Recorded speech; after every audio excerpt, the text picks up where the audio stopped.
नमः सिद्धेभ्यः। ओम नमः सिद्धेभ्यः। हाँ 21 काव्य नंबर 20 नंबर से प्राप्त करेंगे। थाने कबीरे दर्द संभवाया पीयूष काम कर गिरा समुदीरयन्ती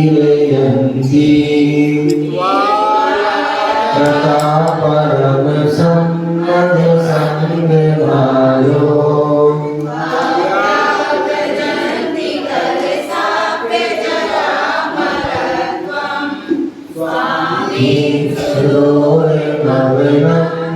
समर्पयन्तो वन्दे वदन्ति यस्मै नतिं विदधे मुनिपुङ्गवाय तेनो निमोदगतया हरसोत्तभावा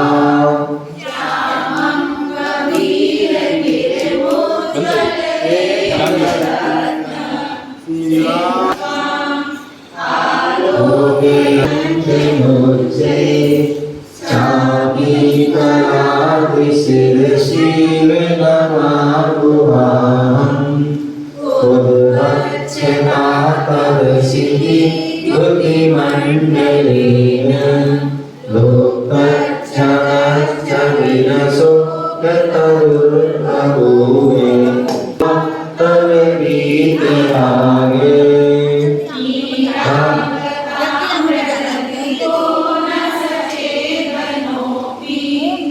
आनंद निधि प्रति साधिमाम एतं निवेदयति देवयज्ञाय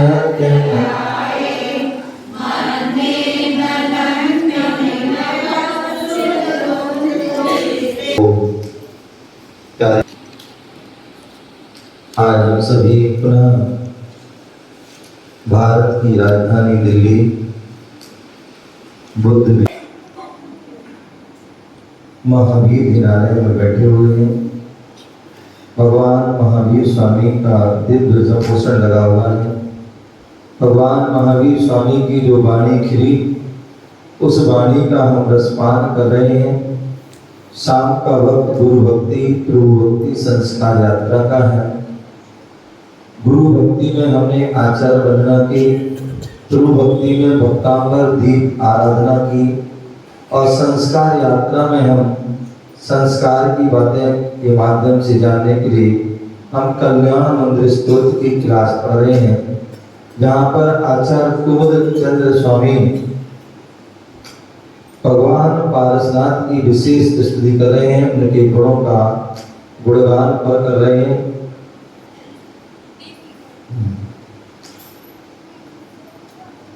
तो यहाँ पर कल तक यहाँ पर 25 काव्य हो चुके थे और 25वें काव्य में यहाँ बताया गया था कि जो क्या विशेषता है। तो अशांत रोग नाशक, आप देखते हैं आज जीवन में अनेक प्रकार के रोग बीमारी हो जाती हैं और ऐसी बीमारी अशांत है जहाँ पर अनेक प्रकार के इलाज आदि कराने पर भी उसका जो उपचार नहीं हो पाता है।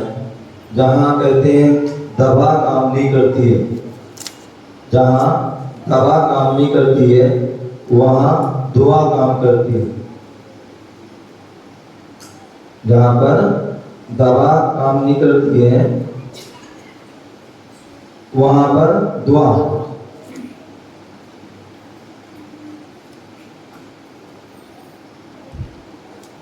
तो इस प्रकार से यहाँ बताया था अशांत रोग नाशक यह काव्य था।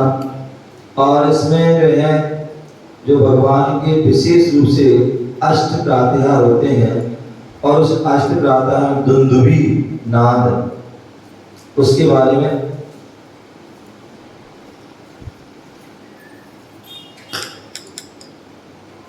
से यहाँ पर दुंदुभी नाद और दुंदुभी नाद के बारे में बताया था कि ऐसा नाद जिससे तीनों लोगों के भव्य जीवों के कल्याण की हित की बात वह ऐसा नाद करता है कि जैसे वह बुला रहा हो कि आइए और भगवान की जो है दिव्य ध्वनि सुनिए और उनके सानिध्य में बैठिए और अपना कल्याण कीजिए, वैभव को प्राप्त कीजिए।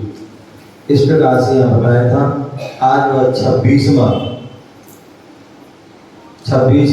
श्लोक पढ़ रहे हैं कल्याण मंदिर स्तोत्र का, जो बसंत तिलका छंद में है। जैसे भक्तांबर बसंत तिलका में है, ऐसी ये भी जो है बसंत तिलका छंद में है। और बसंत तिलका छंद की विशेषता होती है, इसमें 4 लाइन होती है। कितनी? 4 लाइन। एक लाइन में जो है 14 अक्षर होते हैं और 21 मात्रा होती है। टोटल जो है 56 जो है अक्षर हो जाते हैं और 84 मात्राएं हो जाती हैं। तो इस प्रकार से 44 काव्य में 43 काव्य जो है बसंत तिलका के हैं और एक काव्य है आर्याछंद। आर्याछंद जो हम नेहा नमोकार मंत्र जो पढ़ते हैं वो आर्याछंद में है, ठीक है ना। तो इसका लास्ट वाला छंद वो भी आर्याछंद में है। जैसे नमोकार मंत्र में टोटल 35 अक्षर हैं, 58 मात्रा है, तो ऐसी इस काव्य में भी कितने 35 अक्षर और 58 मात्राएं इस प्रकार से। तो ये 26वां जो काव्य है इसमें जो है वचन सिद्धि प्रतिष्ठापक, जो इसको पढ़ता है जपता है विशेष साधना करता है तो क्या होता है, वचन सिद्धि की जो है प्रतिष्ठापक होता है, ऐसा इसको जानना चाहिए।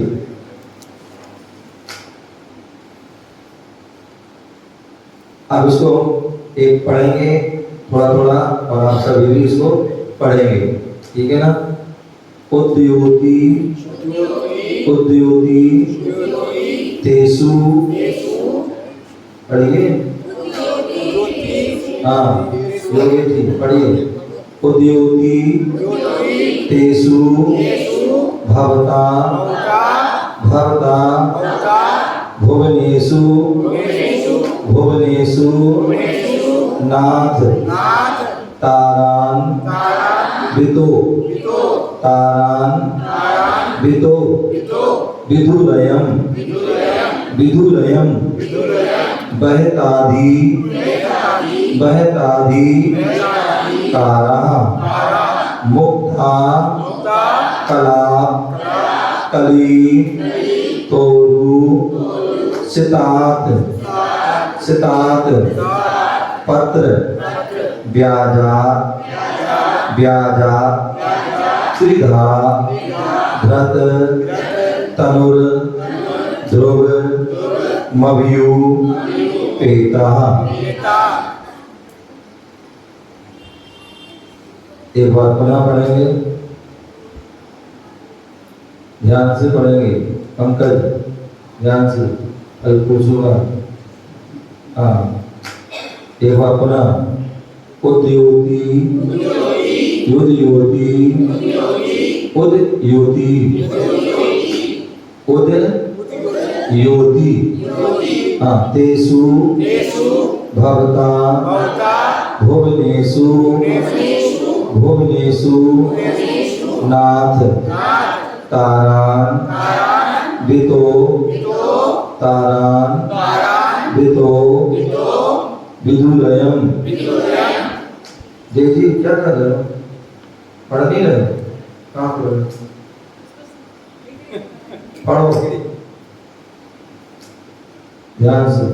तारान वितो विधुरयम बहतादि बहतादि बहतादि कारा मुक्ता कला कली तोरु सितात पत्र व्याजात व्याजात त्रिधा धृत तनुर ध्रुव मभ्यु पेता। पढ़ लेंगे, सभी लोग पढ़ लेंगे, कोई दिक्कत? योगेश पूछूंगा, हाँ पढ़ लोगे ना? हाँ देवी निया वो नहीं, वो माइक में बोल रहा है अभी पढ़, इसलिए भी एक बार और पढ़िए, जहाँ दिक्कत आ रही है पढ़िए। अंजलि पढ़ रहे हो ना? हाँ उद्योगी, हाँ बोलो क्या कह रहे हैं? उद्योगी भवता भुवने, अच्छा उद्योगी तेषु भवता भुवनेषु नाथ तारान वितो विधु रयम बहताधि कारा मुक्ता कला कली तोरु सितात पत्र ब्याजा त्रिधा धृत तनुर ध्रुव मव्यू पेतः। ठीक है ना? सचिन चलोगे ना? हाँ अब एक ही लाइन पढ़ेंगे, एक बार आप पढ़ेंगे, एक बार आप लोग भंडार, ठीक है ना? उद्योतितेषु भवता भुवनेषु नाथे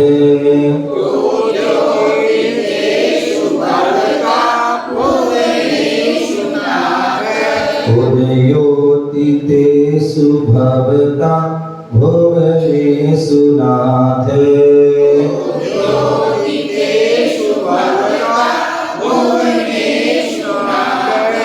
तारान्वितो विधुरयं बहताधिकारा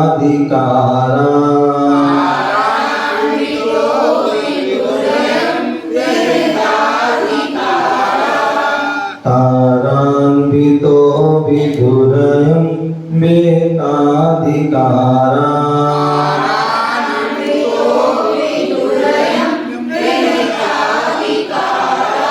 मुक्ता कलाप कलितो रुसितात पत्रे मुक्ता कलाप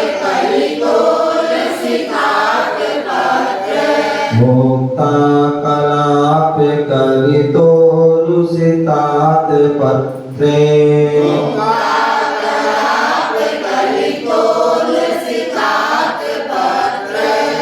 व्याजात धाधृत तनु ध्रुवमभ्युपेता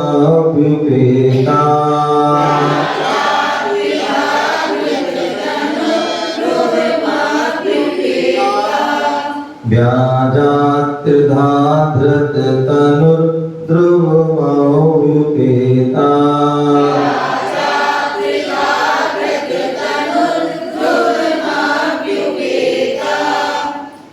अब एक साथ पढ़ना है। उद्योतितेषु भवता भुवनेषु नाथ तारान्वितो विधुरयं बहताधिकारा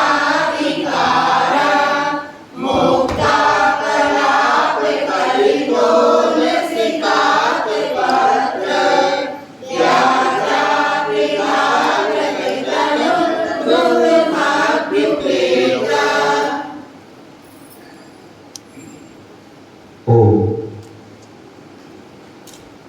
यहाँ पर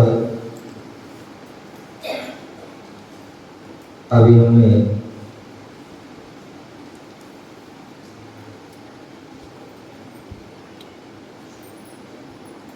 अनव्यार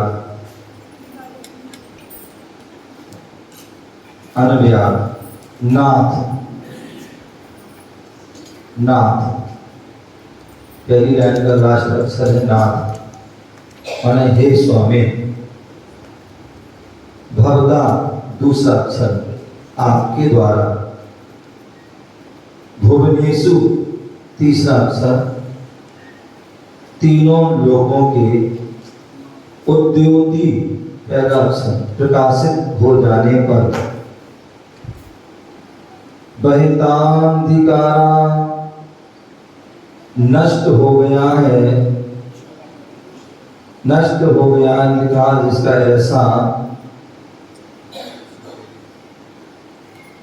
ऐसा तारान्विता ताराओं से युक्त अयम यह विधुमन चंद्रमा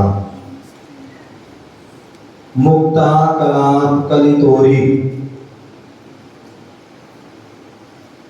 मुक्ता कलाप कलितोरी सितात पत्र ब्याजा मोतियों के समूह से युक्त तेजस्वी मोतियों के समूह से युक्त तेजस्वी ऐसे तीन छत्रों के छल से त्रिदाधृत तनु तीन तीन के शरीर को धारण करके ध्रुवम निश्चय से अभ्युपेता आपकी शरण में आया है। यहाँ पर बताए हैं भगवान के अष्ट प्रात्यारों में ये तीन छत्र होते हैं। कैसे होते हैं? तीन छत्र। और तीन छत्र जो है भगवान त्रिलोकी नाथ हैं, तीन लोक के नाथ हैं, तीन लोक के स्वामी हैं। तीन लोगों पर उन्हें जो है क्या कर लिए? विजय प्राप्त कर लिए हैं। तीनों लोगों को जिन्होंने जीत लिया है, ऐसे वह तीन लोक के नाथ हैं। और तीन लोग कौन से होते हैं? नेहा, तीन लोग कौन से होते हैं? हाँ बोलिए, तीन लोग कौन कौन से होते हैं? जय हो भगवान। रात भर पीसा और पारे से उठाया। अभी जो है जून में शिविर लगाता। तीन लोग, हाँ बताए योगेश। भूलोक, मध्य लोक और बच्चा बना से पूछ के बता दिया मैंने, मुझे पता था पूछोगे। तीन लोग बनकर बताओ। हाँ तो बैठ बताओ। हाँ जोड़ो। पूर्ण लोक, मध्य लोक और अधोलोक। द्रव्य संघ में पढ़ा था तीन भवन में सार है। पहली जो है उसका जो है छह डाला का पहला ही छंद है मंगलाचरण, इसलिए कहते हैं पढ़ा करे ध्यान से। तो क्या बोला था? तीन लोक, ऊर्ध्व लोक, मध्य लोक, अधोलोक। ऊर्ध्व लोक में कौन रहता है? बता दीजिए, ऊर्ध्व में कौन रहता है? बस हाँ, मुख्य रूप से देव रहते हैं। ऊर्ध्व लोक में मुख्य रूप से देव रहते हैं संसारी प्राणियों में, और जो मुक्त हैं वो सिद्ध भगवान ऊर्ध्व लोक के अंत में रहते हैं। मध्य लोक में कौन रहते हो? मध्य लोक में कौन रहते हैं? मध्य लोक में कौन रहता है? मध्य लोक में कौन रहता है? आप बता दो।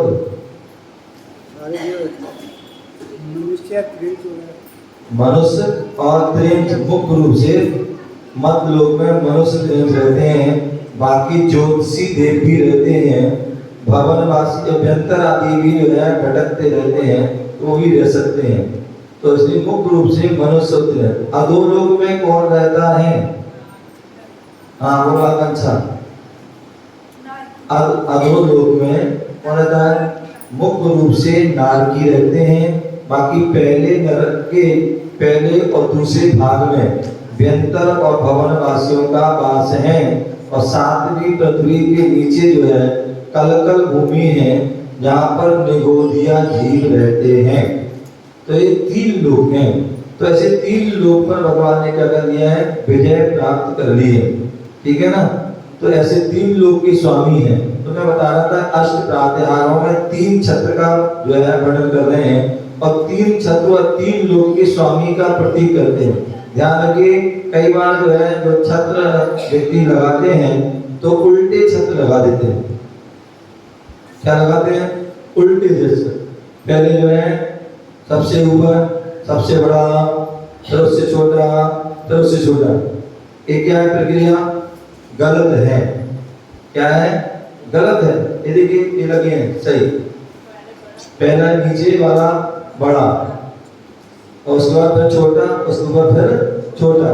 ये जो प्रतीक है इसका 3 लोक का, क्योंकि 3 लोक का जो है आप देखिए, जब कोई व्यक्ति दोनों पैरों को फैला देता है और कमर पे हाथ रख लेता है और सीधा खड़ा हो जाता है, 3 लोक का प्रतीक हो जाता है। तो जो दोनों पैर फैलाए तो वो चौड़ाई उसकी ज्यादा हो जाती है।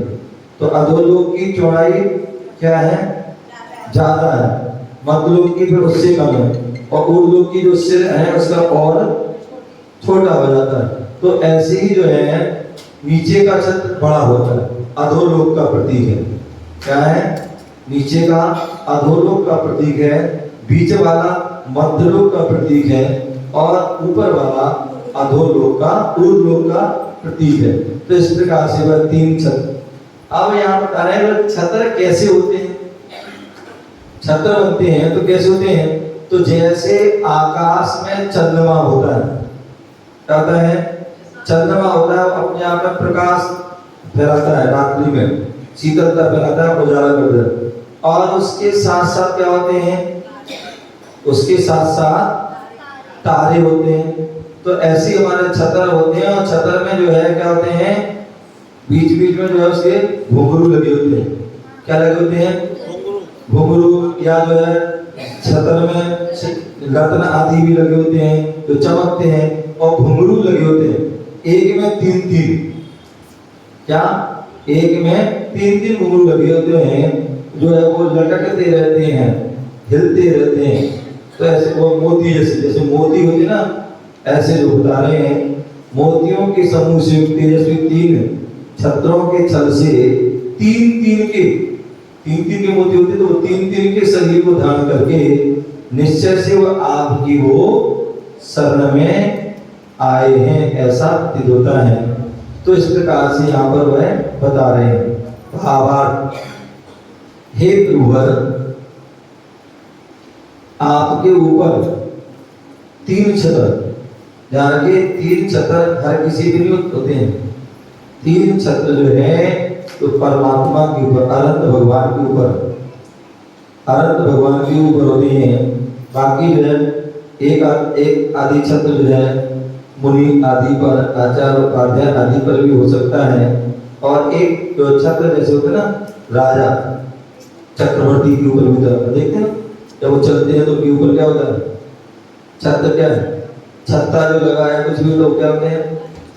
कोई वो छत्र का ही प्रतीक है, क्योंकि उनका एक छत्र राज चलता है, तो इसलिए वो एक छत्र है उनका। ठीक है ना? और तीर्थंकर तीनों लोगों पर राज चलता है, तो वो 3 छत्र के धारी हैं। तो हे प्रभु, आपके ऊपर 3 छत्र चंद्रमा की तरह दिख रहे हैं।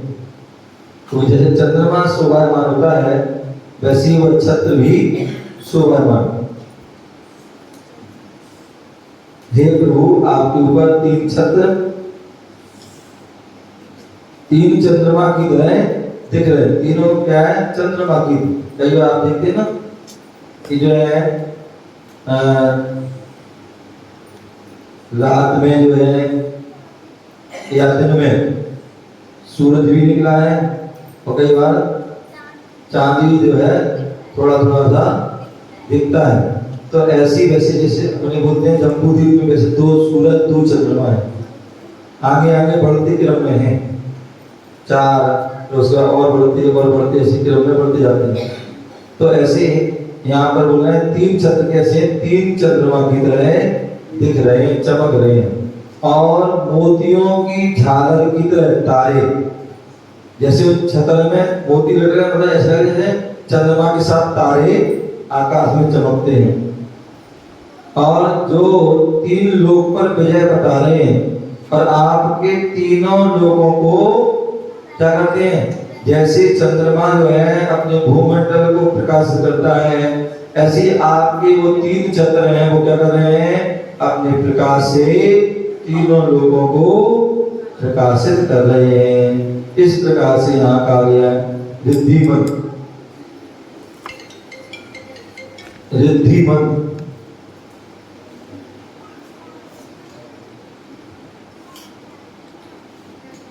रिद्धिमत। ओम ह्रीं आरम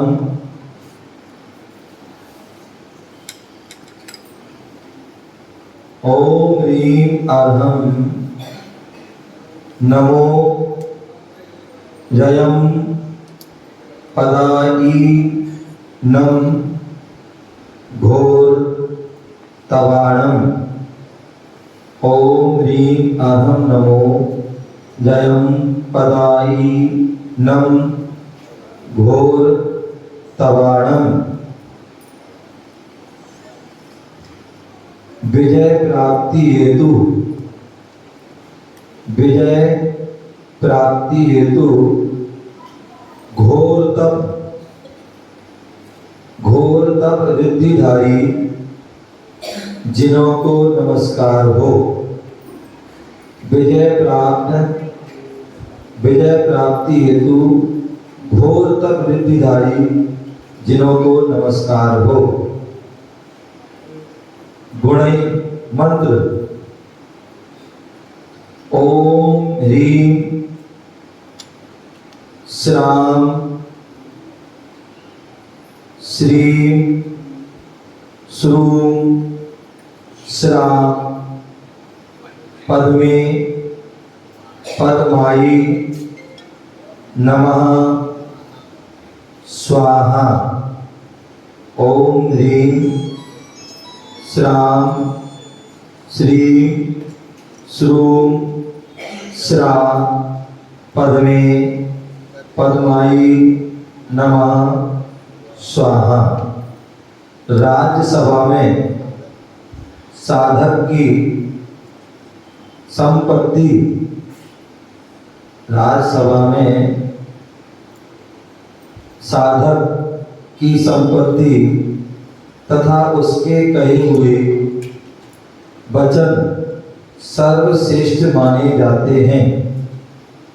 राज्यसभा में साधक की संपत्ति तथा उसके वचन कहे हुए, राज्यसभा में साधक की संपत्ति तथा उसके कहे हुए वचन सर्वश्रेष्ठ माने जाते हैं। क्योंकि सभा में बैठा हुआ है तो उस साधक की क्या संपत्ति या उसके वचन ही श्रेष्ठ माने। भैया ये फलाने व्यक्ति इतने दीनारों के जो है मालिक हैं, या इनके वचन श्रेष्ठ वचन हैं, ऐसा जो है वो कहते हैं। तो इस प्रकार से वह यहाँ पर कहा गया है कि राज्यसभा में साधक की संपत्ति तथा उसके कहे हुए श्रेष्ठ वचन कहे जाते हैं। इस प्रकार से यहाँ पर जो है इस काव्य के बारे में कहा गया है। हमें उसको जो है जानना चाहिए कि क्या इसकी विशेषता है। तो इसके लिए यहाँ बताया कि 3 छत्र जो है भगवान के जो है अष्ट प्रात्याहारों में जो है प्रात्याहार हैं, और जो तीनों लोकों की प्रभुता मालिक स्वामी ईश्वर परमेश्वर आदि के जो है प्रतीक के रूप में बताए जाते हैं। उन्होंने तीनों लोकों पर विजय प्राप्त कर ली है। तीनों लोकों के जो जीव उनके चरणों में झुकते हैं, ऐसी वह विशेषता है। और वह छत्र की जो विशेषता बताई है कि वह छत्र चंद्रमा के समान जो है प्रतापी होता है, वह प्रकाशित करने वाला होता है। जैसे सूर्य अस्त के होने पर चंद्रमा जो है क्या करता है, प्रकाश कर देता है, उसी प्रकार 3 छत्र भी 3 चंद्रमा की तरह तीनों लोगों को प्रकाशित करते हैं। जैसे चंद्रमा जो है उसके साथ तारों का जो है परिवार रहते हैं, उसी प्रकार यहाँ पर भी छतर के साथ साथ जो से घुंघरू आदि होते हैं, झालर आदि होते हैं, उनके जो है सहयोगी जो है शोभा में सहयोग बनते हैं। तो इस प्रकार से है वह छत्र के बारे में बताया और यहाँ मंत्र आदि के बारे में बताया कि जो इस मंत्र को रिद्धि मंत्र को जपता है तो उसे विजय प्राप्त होती है।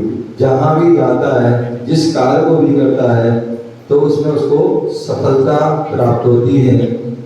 ऐसे उन किलकिले जो इस मंत्र को जपते हैं, और इस मंत्र में क्या है, जो घोर तप के धारी, जो 64 विद्यों में एक घोर तप के धारी मुनिराज होते हैं, जिन होते हैं, उनको नमस्कार किया गया है।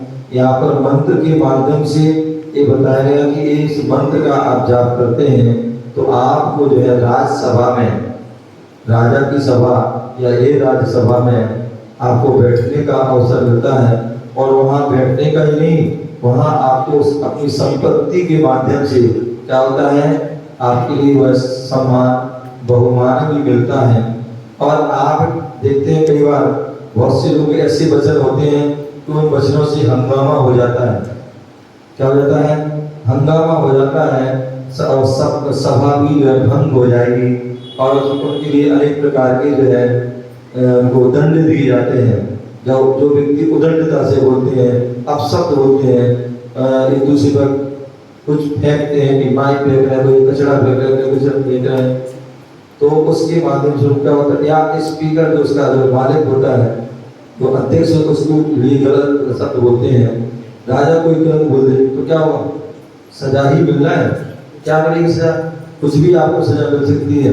आपको जो है राज्य से, पद से भी विमुक्त कर दिया जाता है, नगर से बाहर भी निकाला जा सकता है और अनेक प्रकार की जो दंड कारावास भी हो सकती है। तो इस प्रकार से पूरे राज्यसभा में साधक की संपत्ति का उसको कहे हुए वचन सर्वश्रेष्ठ जो है माने जाते हैं। इस प्रकार से यह जो काव्य है, इस काव्य को हमें जानना चाहिए और बड़े श्रद्धा से भक्ति से इसको पढ़ना चाहिए, इसके अर्थ को भी समझना चाहिए, जिससे कि हमें प्रभु के प्रति, परमात्मा के प्रति श्रद्धा आस्था हमारी उत्पन्न हो और हमारे जीवन में विशेष अतिशय चमत्कार हो, हमारे सर्व विघ्न दूर हो, सर्व आदि व्याधि आदि दूर हो और हमारे जीवन में सुख शांति समृद्धि प्राप्त हो।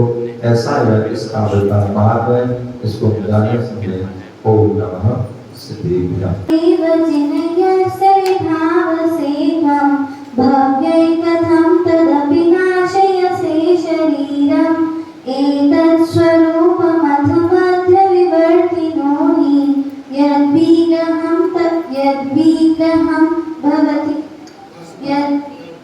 यद्विग्रहं प्रशमयन्ति महानुभाव आत्मा मनीषिभिर्यं त्वरभेदबोधा ध्यातो जिनेन्द्रभवनीह भवत्प्रभावा पानीयमप्यनतमेतिन चिन्त्यमानं यन्नामनो विषविकारमपाकरोति। बहुत सुंदर।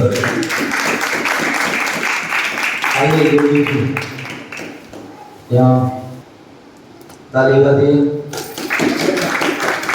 प्रेम जी की देवती, प्रेम जी की देवती, प्रेम जी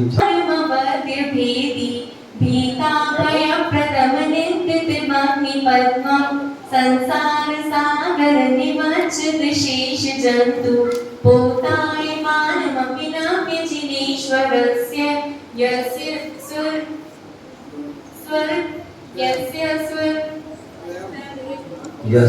स्वयं सुरगुरुर्गरिमाहुराशे स्तोत्रसुविस्तृतमतिर्न विभुर्विधातुं तीर्थेश्वरस्य कमठस्मै धूमकेतुस् तस्याहमीशकिल् करिष्ये सामान्यतोऽपि तव वर्णयितुं स्वरूप प्रस्तादिशात् कथमतीषु भवन्त्यधीशा द्रष्टोऽपि कौशिकशिशुर्यतिवादिवादो रूपं प्ररूपयति किं किल धर्मरश्मे। बहुत सुंदर।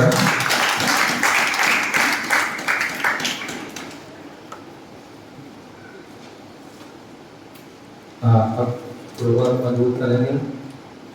हाँ, ताली बजाएंगे। हाँ कौन सा? गोपी गोदोस लगे समाधान प्राचित से किसी भी को चेत बोगे उनके आना केरल वे उनकी खाना तेरे चरण कमर में गुरु अपना मस्तक झुकाया। बहुत बढ़िया। सुपर फास्ट भगाते हो गाड़ी में। राजस्थान में बड़ी गाड़ी है, राजस्थान मेल है, सुपर फास्ट। हाँ पूर्वों ज्ञान वाण उदय कर्म मिथ्या कर्म माया बिना जीवों की हम कन्या काल झूठ वचन नए कदम भवन गुरुआन ब्रह्मचारी का रखे सदा धूप मारे बुरी विद्या सुगति दिया करे पिता मेला बढ़ावे हसन तमुनि का नए पिता। बहुत बढ़िया। अब इसके आगे याद करके आना पूरी, ठीक है ना? चल रखो। ने सुना तारा विनीत कविंदुर तारान्वितो विदो विदुरत विधुरयम् विदुरयम् विद्याधिकार मुक्ता कलाप कलितो व्यसितात पत्र व्याख्यात जथत धीत व्यादात्यधा दुत तनुध्रुव में भवयुत मभ्युपेतः। बेटा बहुत सुंदर। अभ्यास करो, अभ्यास करो, पढ़ते रहा करें। और अगर डेली पढ़ाता हूँ, हाँ इनाम भी देना। डेली पढ़ाता हूँ, यूट्यूब पर देख लिया करे, पढ़ लिया करे, ठीक है ना? अगली बार आओ तो फिर पूछूंगा। फोन करेंगे बार-बार आएगा। एक नजर दिवाली का कैलेंडर है, सभी लोग एक परिवार में इसको एक ले जाएंगे। हमारे सचिन जैन, पिंकी जैन, आशी जैन, सरगना परिवार में यह गए, सबके लिए घर में पहुँचे और सभी को इसको क्या करना है? अभी तारीख 1 तारीख को है दिवाली, उसके पहले आपको क्या करना है इसको? हाँ, जिससे कि आगे केवल 1 साल तक नहीं, आगे आगे तक वह सुरक्षित रहे, ठीक है ना? हर साल चेंज करना होता है। नहीं यार, ये वाला समय नहीं है ना। ओ